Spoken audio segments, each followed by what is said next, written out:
I'm about to build a gravity-powered go-kart to see if I have what it takes to compete in a downhill competition. And this thing is absolutely terrifying.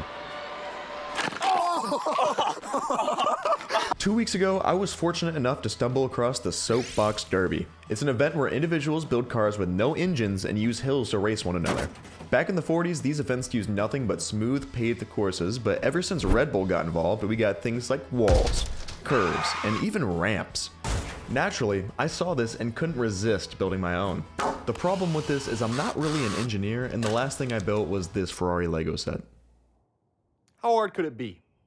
My first stop, the Home Depot, where I bought some screws, some wheels, and some wood. I have no idea what I just bought. But that's okay. If the Egyptians can build a pyramid using only hand tools, I can build this go-kart with my teeth. I ain't worried about it. What I am worried about is finding something to cut this wood. But then I saw it. Get it? Because it's a saw? Get it? I guess you just wouldn't get it. It would. I'm gonna go build it now. Now, I don't really know what I'm doing, but if you were to peer inside my head, you'd see a square. That's right, baby, I'm thinking angular today. By the time this is done, I should have a base to my cart. Also, this whole wood cutting thing is taking a while, so... I'm actually stupid. That's okay though. I did a little refinement and bam, 4 pieces of wood. And not to brag or anything, but I'm basically a professional when it comes to screws. A project like this is a piece of cake. I absolutely stripped this screw right here. I don't know what I'm doing. That's right. When you give a kid with no prior experience wooden tools, things don't really go that well. I mean, just look at this form. There's no way this is the way it should be done. So, I had to come up with a new plan. I would drill holes in the wood first and then put the screw in after it. And wouldn't you know it, I started to become more and more comfortable with the tools. Braxton D. Carpenter started to make some real progress. I mean, what the heck, maybe I started to enjoy it a little too much.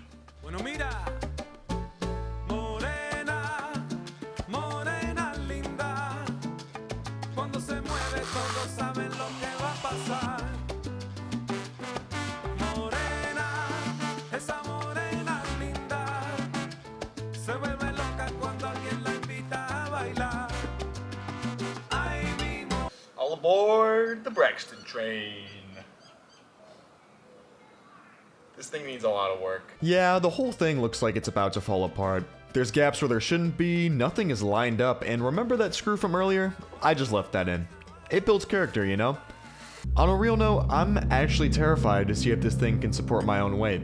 I wouldn't be surprised if it just crumbled. Did someone say day 2? Look, I got a green t-shirt on now.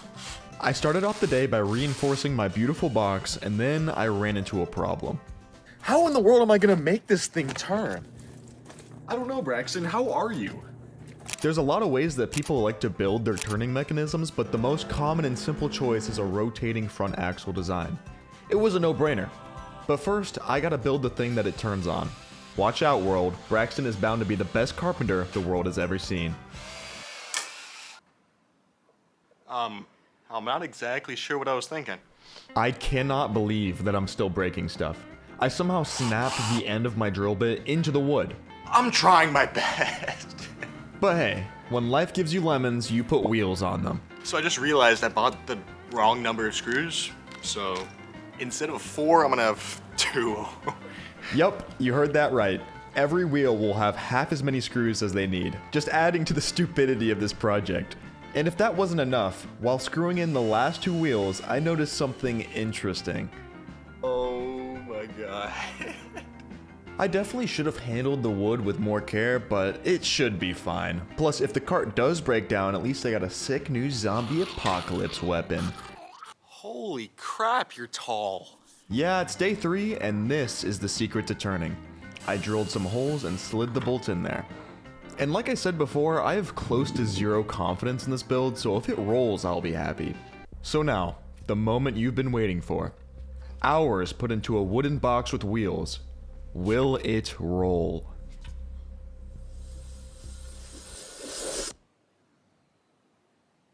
I was a little excited. You look at that! Oh my god!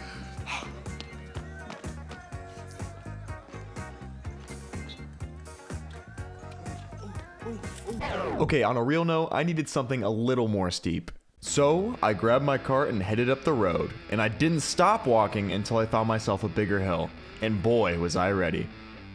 I threw on a GoPro, yeah, I know, I'm looking good, and this time, I was actually moving. Not very fast, though. While testing, I realized how little control you actually have and how uncomfortable sitting was. So, I brought Caden. Yeah, Caden! Woo! Oh yeah! We love you!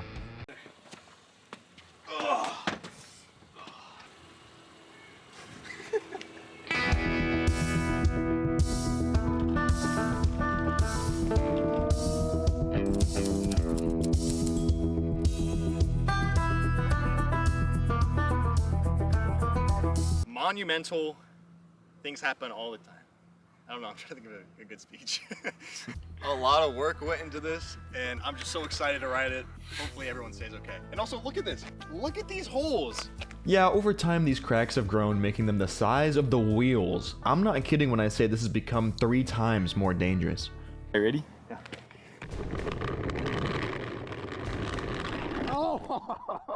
So, I crashed pretty immediately, and when I turned around, I was in shock.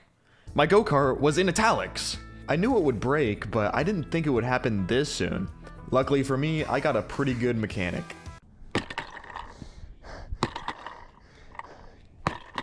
I just know that this kart can make it over that crack. Sure, the wheels are small, but our determination is unmatched. After closer examination, we noticed that some of the spots in the cracks were deeper than others. Knowing this, we gave it another shot.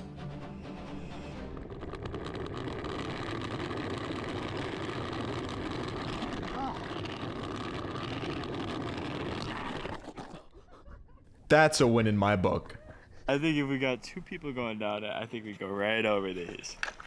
2 people? Are you crazy, Caden? We aren't doing 2 people. That's gotta be the dumbest idea I've ever... You are good to go. Woo! Go, go. This isn't going very well.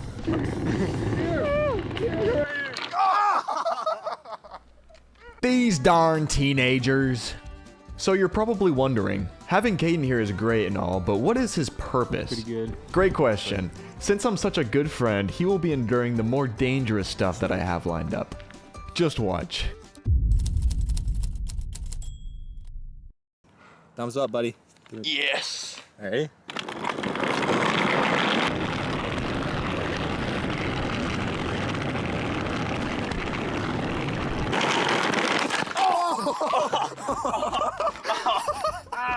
No matter how many times I rewatch this footage, I can't help but laugh at how stupid this idea was. There's something so funny about how the cart just stops moving instantly while you get flung forward. Our top speed was a whopping 11 miles an hour, which is not good. Normal soapbox derby cars can exceed the speed of 20. I guess cheaping out on the wheels was a bad play.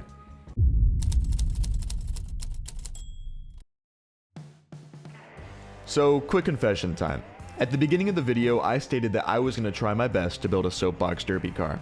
And I did, it just didn't really meet the expectations that I wanted it to.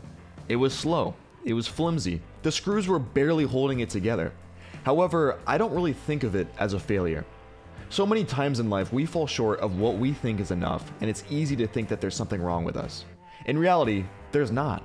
All of us are works in progress, and it's okay to not have your stuff figured out. The only thing that's important is to keep moving. So in this case, in order to continue moving forward, I've got to let go. This is my final send off to the go-kart, and Caden if he dies.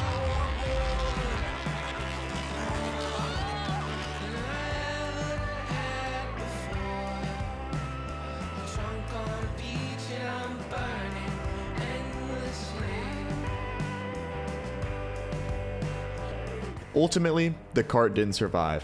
It couldn't handle the Caden style. For those of you worried, we cleaned up all the rocks and were super nice to everybody walking by.